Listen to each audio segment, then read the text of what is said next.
Kalian pernah nggak tiba-tiba dapat telepon dari nomor yang nggak dikenal? Nah, bayangin kalau suara di ujung sana ternyata suara orang yang udah meninggal. Malam ini gue bakal cerita pengalaman nyata yang bikin bulu kuduk lo merinding tentang Rina, seorang wanita yang menerima panggilan dari tunangannya yang sudah tiada. Apa yang dia dengar, apa yang terjadi, dan bagaimana itu semua bisa terjadi padamu juga. Jadi siapin diri lo, karena ini bukan sekadar cerita horor biasa. Ini nyata, ini horor yang menempel di dunia nyata. Yuk, kita mulai. Aku masih ingat tanggalnya dengan jelas. 14 September 2019. Pukul 00.47 dini hari. Malam itu, tidak ada satupun hal yang terasa aneh sampai telepon itu masuk. Aku baru selesai mandi setelah lembur pekerjaan desain yang harus dikirim pagi. Udara Bandung yang dingin menusuk tulang, tapi ada keheningan yang terlalu hening malam itu. Aku menatap ponsel yang tiba-tiba berdering. Di layar tidak muncul nomor, hanya tulisan bintang-bintang, unknown caller. Aku sempat ragu mengangkatnya, tapi entah kenapa, jempolku bergerak sendiri. Halo, kataku pelan. Tidak ada jawaban, hanya noise seperti suara sambungan rusak. Halo, siapa ini? Ulangku, agak kesal. Beberapa detik berlalu dalam keheningan, sampai akhirnya suara itu muncul. Suara seorang laki-laki, pelan, seolah jauh, seperti tertahan di antara dua dunia. Rina, panggilnya lirih. Tubuhku langsung membeku. Suara itu aku kenal, sangat kenal. Suara itu masih terpatrik kuat di kepalaku. Tapi tidak mungkin dia. Siapa ini? Tanyaku lagi, tapi nadaku mulai bergetar. Lalu suara itu mengulang, sedikit lebih jelas. Ini aku, Reno. Saat itu juga, jantungku berhenti berdetak sepersekian detik. Reno. Nama itu menghantam kepalaku seperti batu. Orang yang memanggilku barusan mengaku sebagai tunangan aku yang sudah meninggal 3 minggu lalu. Ini nggak lucu ya, kataku sambil menahan emosi. Siapapun kamu, berhenti bercanda. Aku mundur beberapa langkah tanpa sadar. Tiba-tiba udara di ruang tamuku menjadi dingin. Dingin yang aneh, seperti dingin basah dari ruang bawah tanah. Di ujung sambungan, suara itu tidak hilang. Justru seperti mulai retak. Rin, aku kedinginan. Aku hampir menjatuhkan ponselku saat mendengar itu. Kalimat itu adalah kalimat terakhir yang Reno ucapkan sebelum dia meninggal. Aku masih ingat saat kecelakaan itu terjadi. Dia sempat menelepon dari dalam mobil yang ringsek sebelum sambungan terputus. Kata-kata terakhirnya adalah, "Aku kedinginan." "Stop!" teriakku panik. "Siapapun kamu, berhenti pura-pura jadi dia." Kututup telepon itu dengan cepat, tapi jari-jariku gemetar parah. Aku menatap layar ponselku, menunggu, berharap ini selesai. Tapi 30 detik kemudian, ponselku kembali berdering. Nomor yang sama, unknown caller. Aku tidak menjawab, tapi kali ini ada pesan suara yang masuk otomatis. Dengan tangan bergetar, aku memutar voicemail itu. Suara di dalamnya membuat seluruh tubuhku merinding dari kepala sampai kaki. Jangan tutup, jangan tinggalin aku sendirian lagi.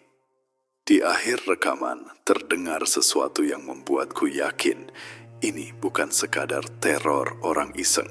Ada suara lain di belakangnya, seperti desir tanah digali. Aku berdiri terpaku, lututku terasa lemas. Ini tidak mungkin. Nomor Reno sudah tidak aktif sejak keluarganya membatalkan kartu SIM-nya setelah kecelakaan. Ini tidak logis, tidak masuk akal.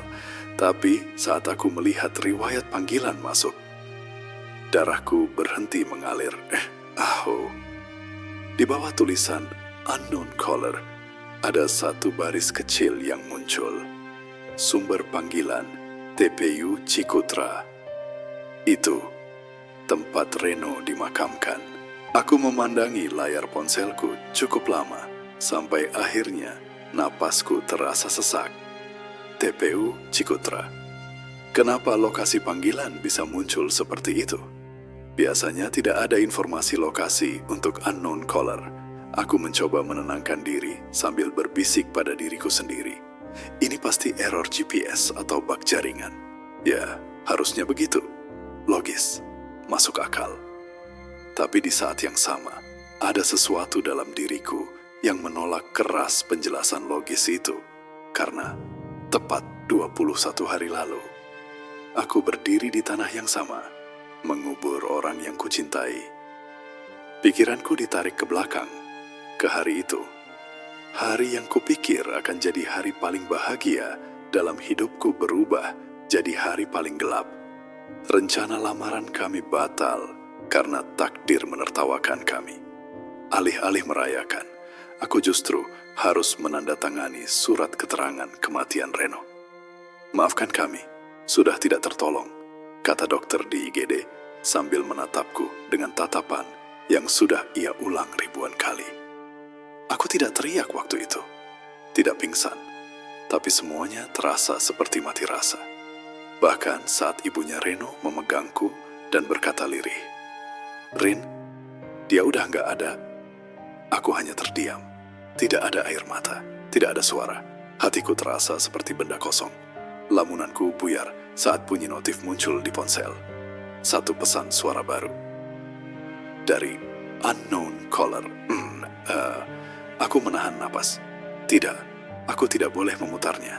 Aku harus hapus saja. Ya, gampang, hapus, selesai. Tapi entah kenapa jariku bergerak membuka pesan itu. Lagi-lagi hanya terdengar noise di awal. Lalu suara itu muncul lagi. Aku nggak bisa keluar, katanya. Aku mematung. Keluar dari mana? Gumamku tanpa sadar. Seolah menjawab, suara itu kembali berbicara. Gelap di sini, dingin, aku sendirian. Setelah itu suara berubah, menjadi seperti gesekan besi. Ada napas berat, terputus-putus. Seperti seseorang yang mencoba bicara sambil menahan sakit. Aku menutup mulutku yang bergetar. Ada bagian diriku yang ingin percaya bahwa ini rekayasa, editan suara, telepon iseng, atau apapun selain hal yang kupikirkan. Tapi itu, suara Reno. Nada bicaranya, cara dia mengucapkan namaku. Bahkan sedikit logat Sunda. Di huruf R, miliknya masih sama. Tidak mungkin ada peniru suara yang bisa menirunya sampai sedekat itu. Aku butuh jawaban. Aku butuh seseorang yang bisa jelaskan ini. Dan satu-satunya orang yang terpikir waktu itu adalah Dika. Sahabat Reno yang juga temanku sejak kuliah. Aku menelpon Dika, untung dia belum tidur. "Halo Dik, gua ke rumah lo sekarang ya." "Ada hal penting," kataku cepat. Dika sempat bingung dan bertanya, "Penting apa?" "Suara lo lain, Rin." "Lo kenapa?" Aku menjawab seadanya. "Ini soal Reno." Hening sejenak di telepon sebelum akhirnya Dika berkata, "Oke, datang aja." Aku langsung mengambil jaket, kunci motor, dan tas kecil. Tapi sebelum aku keluar rumah, ponselku berdering lagi. Unknown caller. Lagi. Aku berdiri di depan pintu, memandang layar ponsel itu dengan perasaan yang tidak bisa dijelaskan. Separuh diriku ingin angkat telepon itu. Separuh lagi ingin melemparkannya keluar jendela. Pada akhirnya, aku tekan tombol jawab. "Kamu bukan Reno," kataku dingin. "Siapa kamu sebenarnya?" Lalu, untuk pertama kali sejak semua ini terjadi, suara di ujung telepon tidak hanya bicara, tapi menyebut sesuatu yang membuat darahku membeku. "Kalau kamu ingin kebenaran, jangan percaya Dika." Aku berdiri mematung di depan pintu rumah, masih menggenggam ponsel yang baru saja menyampaikan peringatan paling aneh dalam hidupku. "Jangan percaya Dika." Kata-kata itu berputar-putar di kepalaku. Apa maksudnya? Kenapa harus Dika? Dia sahabat kami sejak kuliah. Dia orang yang paling terpukul setelah Reno meninggal. Siapapun yang sedang menerorku ini, dia benar-benar berusaha masuk ke psikologiku. Lo pikir gue gampang dimanipulasi? Gumamku, mencoba menguatkan diri. Tapi anehnya, ada sesuatu di dalam hatiku yang merasa kalimat itu bukan ancaman, tapi peringatan. Aku tetap berangkat ke rumah Dika malam itu. Jalanan sepi, hanya beberapa kendaraan lewat. Udara Bandung semakin dingin, dan entah kenapa, sejak kejadian telepon itu, aku merasa seperti ada yang mengikuti. Berkali-kali aku berkaca melalui spion motor, tapi selalu kosong. Ini cuma sugesti, kataku menenangkan diri. Tapi ketika aku berhenti di lampu merah di daerah Cicaheum, tiba-tiba ponselku bergetar. Satu pesan masuk. Nomor tak dikenal. Dengan ragu aku membukanya. Hanya ada satu kalimat. Jangan ke rumah Dika. Aku merinding. Ini sudah terlalu jauh.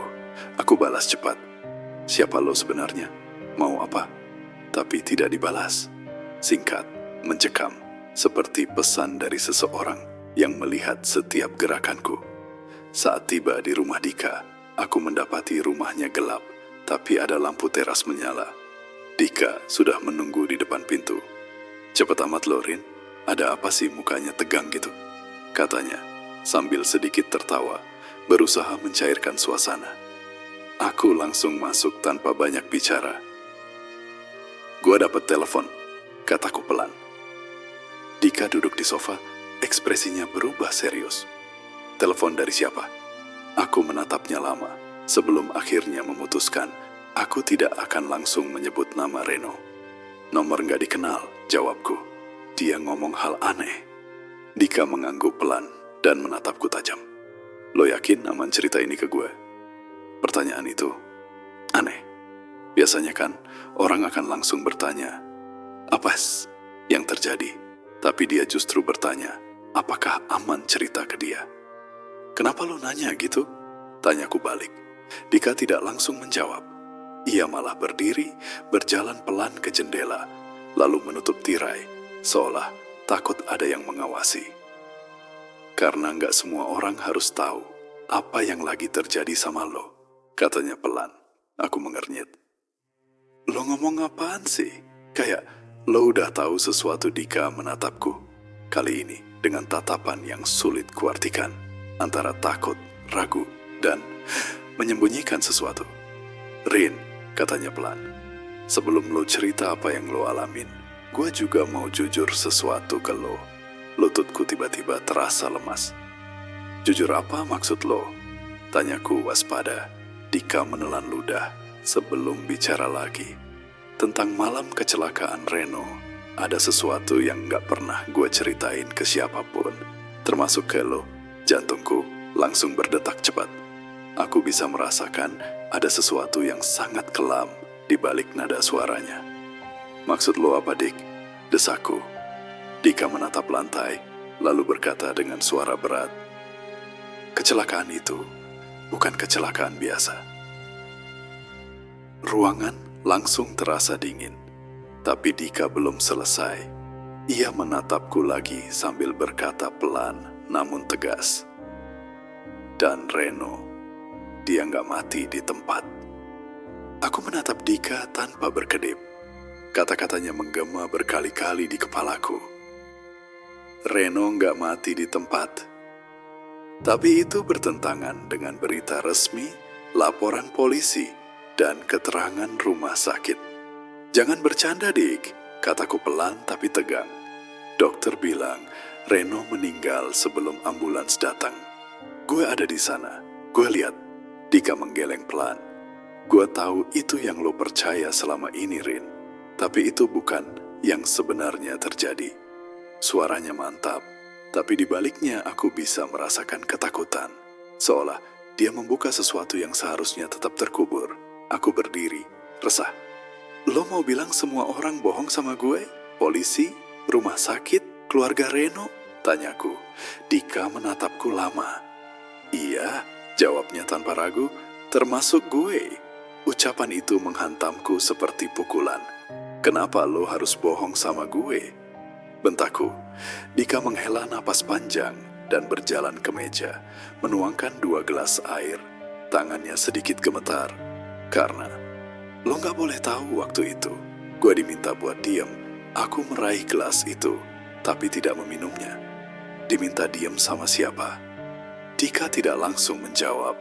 Ia memejamkan mata sejenak, lalu berkata pelan, "Sama ibunya Reno." Aku tersentak. Apa urusannya buat dibohongin gue? Tanyaku tidak percaya. Dia sayang banget sama Reno, gue tahu itu.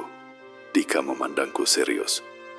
Justru karena dia sayang sama Reno, dia gak mau lo dengar langsung apa yang dia omongin di detik terakhir hidup Reno. Sebelum dia benar-benar meninggal, kata-kata itu membuat tenggorokanku mengering. Tunggu, aku menelan ludah. Jadi Reno masih sempat ngomong sesuatu? Dika mengangguk perlahan. Iya, di dalam ambulans. Gue ada di situ. Gue dengar semuanya, jantungku berdegup kencang, tubuhku perlahan terasa dingin. Kenapa tidak ada yang pernah cerita ini ke aku? Apa yang dia bilang? Tanyaku pelan. Dika memalingkan wajah sejenak. Lo yakin siap dengernya? Katanya. Aku menatap balik tajam. Lo pikir gue datang ke sini buat denger dongeng? Kalau lo tahu sesuatu, lo omongin sekarang. Dika menatapku lama, lalu akhirnya bicara. Reno udah tahu kalau dia nggak bakal selamat.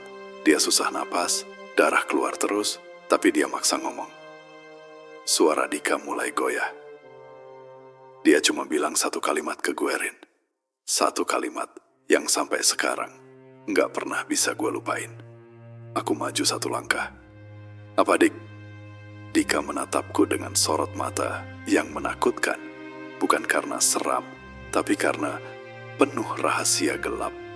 Lalu ia berkata, dia bilang, kalau gue mati, itu bukan karena kecelakaan. Seseorang pengen gue hilang. Dan orang itu dekat sama kita. Ruangan langsung terasa hampa. Aku mundur selangkah tanpa sadar.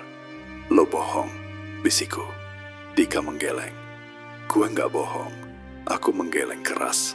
Kalau itu benar, kenapa lo gak ngomong dari awal? Dika menatapku tajam. Karena orang yang bikin dia mati masih ada di luar sana. Dan gue gak tahu dia siapa. Ucapannya menusuk seperti pisau es yang ditancapkan ke tulang. Kenapa lo cerita sekarang? Tanyaku dengan suara serak. Dika menunduk. Karena sekarang lo udah mulai diikutin. Apa maksud lo? Gue udah mulai diikutin? Tanyaku dengan suara pelan tapi penuh tekanan. Dika berdiri dan mematikan semua lampu kecuali satu lampu sudut yang remang. Dia menoleh ke jendela, memastikan tirai benar-benar tertutup. Lo pikir cuman lo yang dapat keanehan setelah Reno mati? Katanya. Gua juga. Aku mengerutkan dahi. Maksud lo? Dika menatapku serius. Nada suaranya berubah seperti orang yang sudah lama menyimpan ketakutan. Lo dapet telepon kan? Dari nomor nggak dikenal. Aku mengangguk pelan. Dika menghela napas panjang lalu berkata, gue dapet SMS. Aku menatapnya dalam. Isi SMS-nya apa? Dika berdiri, mengambil ponselnya dari meja lalu memberikannya padaku. Baca sendiri. Ada satu pesan yang belum ia hapus. Pesan itu dikirim 4 hari setelah pemakaman Reno. Isinya hanya satu kalimat. Kamu seharusnya ikut mati malam itu. Napasku tercekat. Ini ancaman? Dika tidak menjawab, tapi dari raut wajahnya aku tahu itu. Bukan pertama kalinya dia baca pesan itu dalam kepalanya. Lo tahu siapa yang ngirim? Tanyaku. Enggak, jawabnya. Nomornya nggak bisa dilacak, kayak lo. Gue juga dapat pesan dari nomor nggak dikenal. Aku menyerahkan ponselnya kembali. Terus kenapa lo nggak pernah bilang ini ke gue? Dika menatapku dengan mata merah, menahan emosi. Karena gue nggak mau lo ikut ke bawah, Rin, bentaknya. Gue pikir selama gue diem, selama gue nggak ngomong apa-apa, lo bakal aman. Tapi gue salah. Dia kembali duduk, wajahnya menegang. Dan gue sadar, mulai ada yang ngawasin lo. Aku menggeleng. Jangan bikin gue makin takut, Dik. Siapa yang ngawasin gue? Dika menatapku lama sebelum menjawab pelan. Gue gak tahu, tapi orang itu bukan main-main. Dia tahu semua gerak lo. Bukti, tantangku. Dika berbalik mengambil sesuatu dari laci meja, sebuah amplop coklat. Dia meletakkannya di meja di depanku. Gue dapet ini 2 hari lalu, ditaruh di depan pagar rumah gue. Gak ada nama pengirim. Aku membuka amplop itu dengan hati-hati. Di dalamnya ada beberapa foto cetak. Foto yang diambil diam-diam. Foto pertama, aku keluar dari minimarket dekat rumah. Foto kedua, aku menunggu ojol di depan kos teman kantorku. Foto ketiga, aku di depan makam Reno. Aku merinding sekujur tubuh. Ini creepy banget, Dik. Siapa yang ngikutin gue? Dika menatapku serius. Itu yang lagi gue coba cari tahu. Aku menarik napas dalam. Berarti lo udah nyelidikin ini sendiri? Dika mengangguk. Gue mulai dari malam kecelakaan itu. Gue cek lokasi kejadian lagi. Aku menatapnya tak percaya. Lo balik ke TKP? Iya, jawabnya. Dan ada satu hal yang gue temuin. Polisi bilang mobil Reno nabrak pembatas jalan karena hilang kendali. Tapi, ia berhenti sejenak, menelan ludah. Ternyata di aspal, ada bekas ban lain, ada mobil lain yang sempat berada di depan mobil. Reno, aku menatapnya dengan napas tercekat. Jadi lo mau bilang? Belum sempat aku menyelesaikan kalimatku. Ponselku berdering lagi. Unknown caller. Lagi, aku dan Dika saling pandang. Ia mengangguk pelan, menyuruhku angkat telepon itu. Dengan tangan gemetar, aku menggeser tombol jawab dan mendekatkan ponsel ke telinga. Kali ini bukan suara statis, bukan suara jauh, tapi suara yang jelas. Suara yang membuat darahku berhenti mengalir sesaat. Rina, Dika nggak cerita semua ke kamu. Dia bohong. Aku terpaku beberapa detik, memegang ponsel yang masih menyalurkan suara dari entah siapa atau entah siapa yang berada di seberang sana. Kalimat itu mengguncang ruangan. Dika nggak cerita semua ke kamu. Dia bohong. Aku menatap Dika. Dia menatap balik. Dari wajahnya, jelas dia tidak tahu apa yang barusan dikatakan penelepon itu. Siapa itu? Tanya Dika cepat. Aku tidak menjawab. Masih fokus pada suara di telepon. Kalau lo ngomong benar, kataku pelan pada penelepon misterius itu. Apa yang gue belum tahu? Beberapa detik hening, lalu suara itu kembali. Tanya dia, siapa yang pertama kali sampai di lokasi kecelakaan? Aku langsung menatap Dika tajam. Lo, yang pertama sampai di TKP? Tanyaku. Dika terlihat jelas gugup. Iya, gue pikir gue udah ceritain. Aku menggeleng pelan. Lo bilang lo datang setelah polisi dan ambulans. Dika menelan ludah. Terpojok. Rin, gue bisa jelasin, katanya. Tapi dari ponsel, suara itu terdengar lagi, menekan dan mengguncang. Dia bohong. Lalu telepon terputus begitu saja. Aku menatap layar ponsel yang kini kembali normal, tapi jantungku berdetak seperti mau pecah. Lo bohong apa dari gue? Tanyaku dingin pada Dika. Dia menarik napas dalam, lalu memejamkan mata sejenak. Oke, katanya berat. Gue di TKP lebih dulu dari polisi. Gue yang pertama kali nemuin Reno aku, membanting ponsel ke sofa. Kenapa lo sembunyiin itu, Dika? Teriakku. Dika ikut berdiri. Karena gue gak mau lo salah paham. Gue panik waktu itu. Kasih gue kebenarannya sekarang, bentakku. Dika berdiri kaku beberapa detik, lalu akhirnya bicara. Oke, malam kecelakaan itu, Reno nelpon gue duluan. Di Kris. Apa? Tanyaku pelan. Dia nggak nelpon ambulans. Dia nggak nelpon keluarganya. Dia nelpon lo duluan? Suaraku bergetar kuat. Dika mengangguk lirih. Dia bilang, ada yang ngikutin dia dari arah Dago. Dia panik, aku mundur selangkah. Ruangan terasa mengecil. Kenapa lo nggak cerita ini dari awal? Tanyaku marah. Dika menatapku dengan mata berkaca.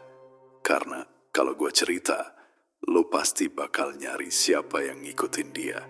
Dan itu bakal ngebahayain lo. Aku menggeleng kuat. Jangan ngatur gue, Dik.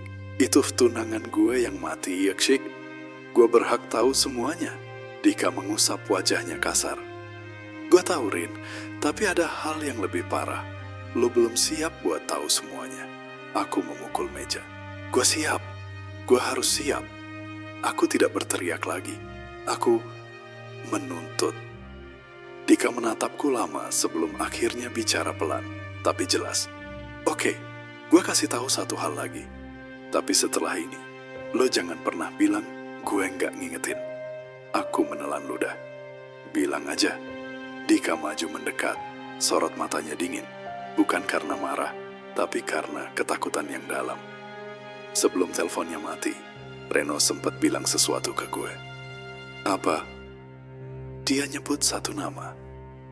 Jantungku berhenti sesaat. Nama yang dia sebut, nama orang yang bikin dia mati. Dika berhenti, menarik napas panjang. Itu nama seorang wanita. Aku menatap Dika, seluruh tubuhku membeku. Kata-kata terakhirnya bergema di telinga. Itu nama seorang wanita. Napasku tersendat. Siapa? Katakan sekarang. Suara Dika pelan tapi berat. Lo yakin lo mau tahu? Tanyanya. Aku menelan ludah. Iya, gue harus tahu. Dika menatapku lama, seolah menimbang apakah dia bisa bertanggung jawab atas apa yang akan terjadi jika aku benar-benar mendengar nama itu. Namanya Tania, katanya akhirnya. Tubuhku gemetar. Tania, nama itu terdengar biasa, tapi aku tahu. Tania adalah teman lama Reno Hesha, orang yang selalu muncul di foto-fotonya di media sosial. Aku ingat senyumnya, tawa mereka saat masih kuliah. Tapi mengapa telepon itu, pesan misterius, semua itu mengarah ke Tania? Aku menggigit bibir bawahku. Kenapa Tania? Apa hubungannya sama kematian Reno? Dika menunduk, menatap lantai. Gue nggak tahu semuanya, tapi waktu gue di TKP, gue lihat sesuatu yang aneh. Ada tas kecil dengan tanda nama Tania. Tas itu ada di mobil yang nabrak Reno. Aku mundur selangkah. Lo serius? Gue nggak percaya ini. Suara Dika terdengar lirih tapi mantap. Aku juga nggak percaya waktu itu. Gue mikir, ini mimpi buruk. Tapi ada lebih parah, Rin. Di samping tas, gue nemuin handphone yang masih nyala. Layarnya terbuka. Ada panggilan yang belum sempat dijawab. Aku menatapnya. Napasku makin cepat. Siapa yang nelpon? Dika menunduk lagi.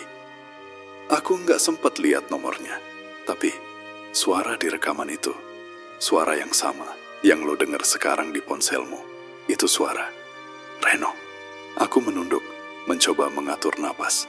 Rasanya seluruh dunia runtuh di depanku. Jadi, lo bilang, Reno nelpon Tania. Sebelum dia mati, tanyaku gemetar. Dika mengangguk pelan. Ya, dan itu yang bikin semua ini jadi berantakan.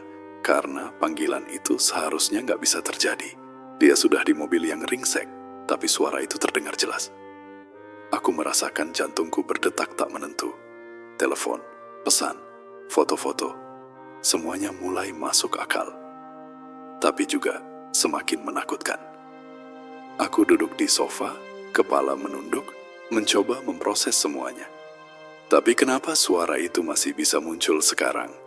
Setelah pemakaman, setelah polisi selesai, setelah semua, suara Dika terdengar berat, nyaris berbisik. Karena ada sesuatu yang belum selesai, Rin. Seseorang atau sesuatu memastikan Reno nggak pergi begitu saja. Aku menatapnya.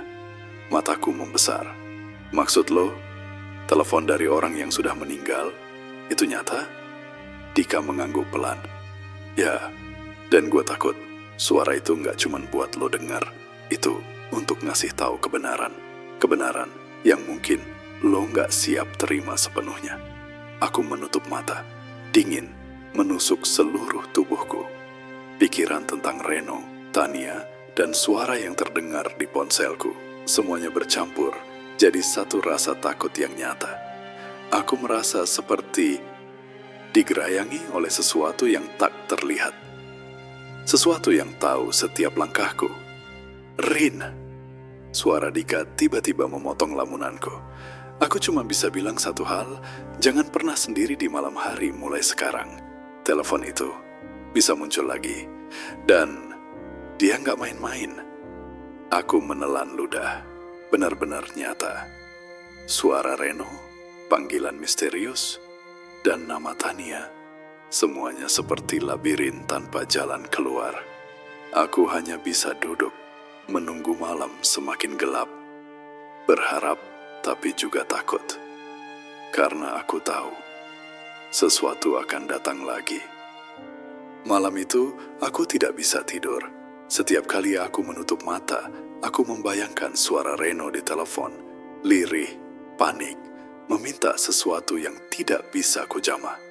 Jam dinding sudah menunjukkan pukul 12:17 ketika ponselku bergetar lagi. Unknown caller. Tubuhku langsung kaku. Aku menarik napas dalam, mencoba mengingat semua instruksi Dika. Jangan panik, jangan angkat. Tapi naluri manusia tetap menang. Jari-jariku bergerak sendiri, menekan tombol jawab. Halo? Suaraku terdengar serak. Rina? Suara itu lembut tapi menusuk. Tidak seperti panggilan sebelumnya. Kali ini, Reno terdengar. Tenang. Hampir seperti sedang menahan tangis. Rina, tolong. Jangan keluar rumah sendirian besok. Aku menelan ludah. Siapa kamu? Apa maksudmu? Aku mencoba terdengar tegar, tapi tubuhku gemetar. Suara itu kembali, lebih dekat, lebih jelas. Seseorang, tahu kamu mulai mencurigai Tania. Jangan salah langkah. Udara di kamar terasa dingin, meski AC mati. Aku duduk di tepi tempat tidur, memegangi ponsel. Tania, maksudmu Tania Adelia? Tanyaku pelan. Tidak ada jawaban segera, hanya desis statis. Lalu suara Reno kembali, bergetar tapi tegas. Ya, tapi bukan hanya dia. Ada orang lain, orang yang kamu percayai. Rasanya seluruh kepalaku berputar. Dika, siapa lagi yang bisa dipercaya? Aku menutup mata, mencoba menenangkan diri, tapi perasaan diawasi itu semakin kuat. Suara-suara kecil, seperti langkah kaki di koridor, terdengar samar. Aku memberanikan diri bertanya lagi. Apa? Apa yang harus aku lakukan? Suara itu berhenti sejenak. Hening yang terlalu panjang, sampai aku nyaris menutup telepon. Tapi akhirnya terdengar lagi. Lirih. Tetap diam. Jangan ceritakan ini ke siapapun. Percayai instingmu, Rina. Jangan biarkan mereka tahu kamu tahu. Kata-kata itu seperti peringatan yang berat. Aku menatap langit-langit kamar, merasa seperti berada di dalam jebakan. Rasanya setiap sudut rumah bisa diam-diam menyembunyikan mata yang mengintai. Telepon itu berakhir dengan bunyi bip yang dingin. Aku duduk terpaku, tubuh gemetar, memikirkan pesan Reno. Dia menasihati tapi juga mengancam, seperti makhluk dari dunia lain yang ingin aku tetap hidup, tapi di bawah aturan yang tidak kumengerti. Ponselku kini hening, tapi udara di kamar terasa semakin berat, seolah masih ada sesuatu yang menempel di sekitar. Aku tahu malam itu baru permulaan. Telepon dari orang yang sudah meninggal bukan sekadar panggilan. Itu adalah peringatan Blood Show, tanda bahwa sesuatu yang lebih gelap sedang mengintai di balik realita yang kukenal. Aku menutup mata, mencoba tidur, tapi sadar satu hal. Aku tidak bisa mempercayai siapapun, bahkan Dika, bahkan teman-temanku, bahkan diriku sendiri. Dan di luar sana, di kegelapan malam Bandung, suara itu menunggu untuk muncul lagi. Pagi berikutnya, aku tidak bisa menunggu. Rasa penasaran dan ketakutan bercampur menjadi satu. Aku memutuskan untuk menyelidiki Tania.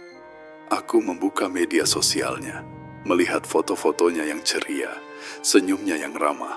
Tapi di setiap senyum itu, aku merasakan sesuatu yang salah. Seolah ada rahasia yang tersembunyi di balik mata itu. Aku menelepon Dika. "Dik, gue bakal cari tahu soal Tania," kataku. Dika terdengar ragu. "Rin, hati-hati ya. Gue nggak bisa jamin ini bakal aman," katanya. Tapi aku sudah terlanjur terjerat dalam misteri ini. Aku mulai dengan lokasi terakhir yang aku tahu, kampus lama mereka. Di sana, beberapa teman Reno mengingat Tania sebagai orang yang pintar, tapi juga suka diam-diam memanipulasi keadaan. Aku bertanya ke salah satu teman lama, dan ia menatapku lama sebelum berkata pelan, "Tania, dia pernah bilang kalau dia bisa mengendalikan takdir orang." Waktu itu kami nggak percaya. Tapi Reno, dia mulai takut sama Tania beberapa bulan sebelum kecelakaan. Aku terdiam. Suara Reno di telepon semalam, pesan misterius. Semuanya mulai masuk akal. Aku mendatangi rumah Tania, tapi dia tidak ada. Tetangganya hanya bisa mengatakan dia sering keluar malam, kadang balik pagi. Gak ada yang tahu pasti dia kemana. Aku merasa seolah jejak Tania menuntunku ke kegelapan.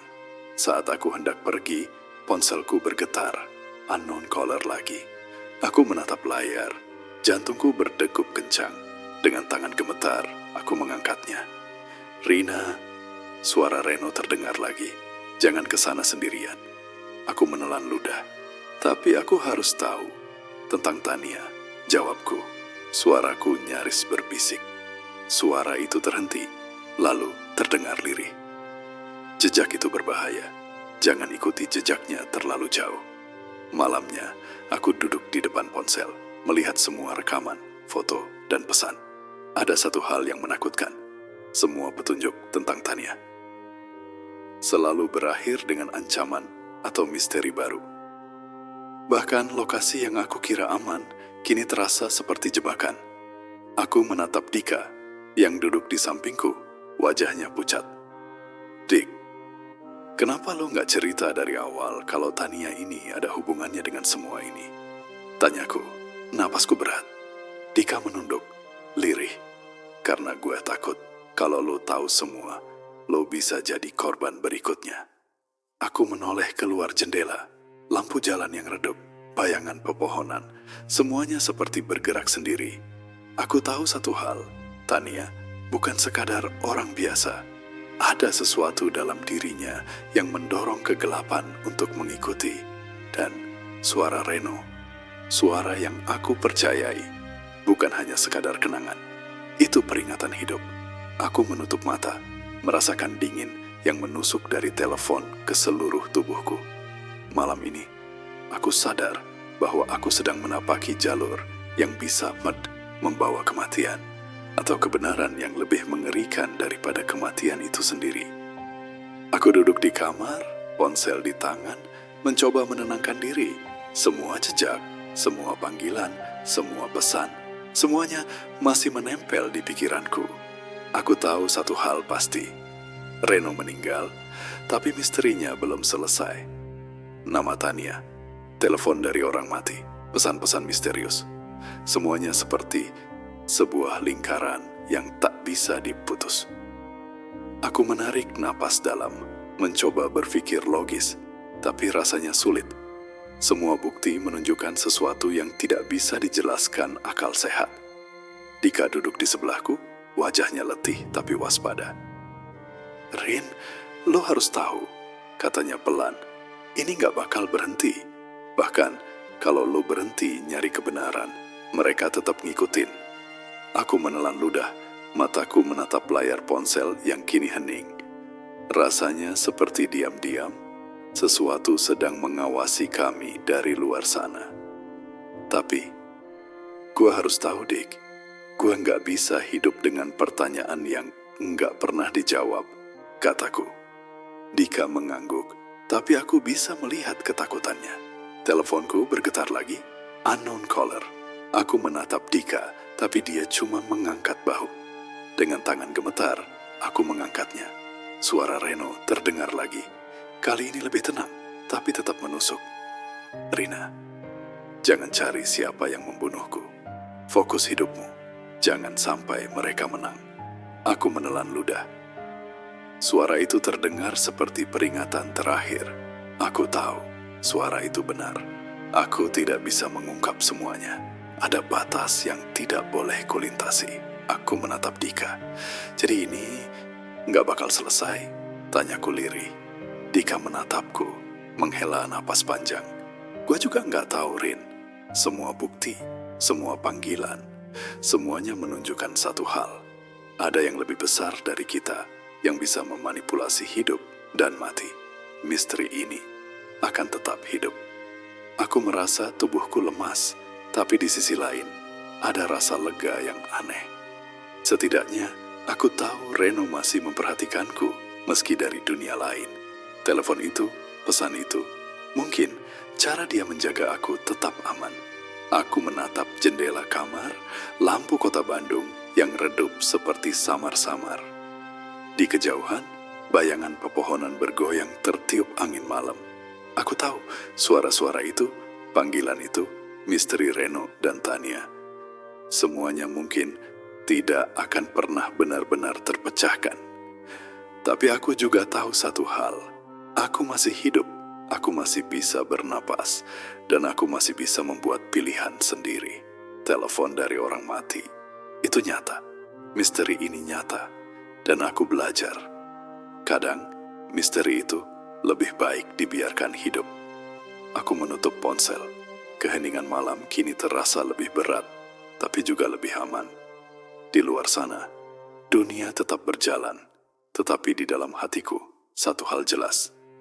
Reno mungkin sudah pergi, tapi misterinya akan terus mengikuti, membisikkan peringatan, menuntunku untuk tetap waspada. Aku menatap langit-langit kamar, menutup mata dan sadar, hidup ini tetap harus dijalani, meski bayangan masa lalu tak pernah benar-benar lenyap. Dan itu dia kisah Rina, panggilan dari orang yang sudah meninggal. Tapi kalian percaya nggak bahwa misteri ini masih belum selesai? Ada hal-hal yang nggak bisa dijelaskan dengan logika. Ada suara yang tetap bisa muncul dari dunia yang berbeda, dan siapapun bisa jadi targetnya. Jadi, kalau malam ini ponsel kalian berdering dari nomor yang nggak dikenal, pikir-pikir dulu sebelum angkat. Kalau kalian penasaran sama kisah horor nyata lainnya, jangan lupa tekan like, share, dan subscribe. Dan komentar di bawah, kalian mau gua bahas fenomena horor apa lagi berikutnya? Ingat, dunia ini penuh misteri. Dan kadang, misteri itu nggak pernah benar-benar pergi.